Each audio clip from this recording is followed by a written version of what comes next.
Bother, disturb and trouble এই তিনটি English ওয়ার্ডের মিনিং একই রকম মনে হলেও এদের মধ্যে কিন্তু পার্থক্য রয়েছে।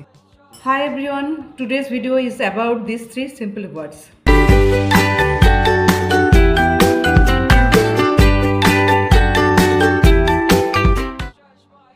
বদার, ডিস্টার্ব অ্যান্ড ট্রাবল এই তিনটি ওয়ার্ডই ঝামেলা করা বা ব্যাঘাত ঘটানোর কাজে ব্যবহৃত হয়, বাট এদের মধ্যে একটু পার্থক্য রয়েছে।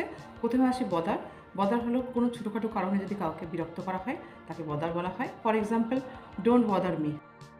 আবার যখন কারোর কাজ, শান্তি বা ঘুমের বাধা দেওয়া হয় তখন আমরা ডিস্টার্ব ইউজ করি। For example, please don't disturb me while I was studying. আমি যখন পড়াশোনা করব তখন আমাকে অনুগ্রহ করে বিরক্ত করবে। যখন কাউকে কষ্ট বা বড় সমস্যা দেওয়া হয় সেক্ষেত্রে আমরা ট্রাভেল ইউজ করি। For example, sorry to trouble you. তোমাকে বিরক্ত করার জন্য বা কষ্ট দেওয়ার জন্য দুঃখিত।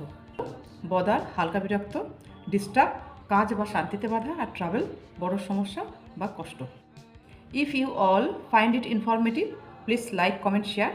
Thanks for watching.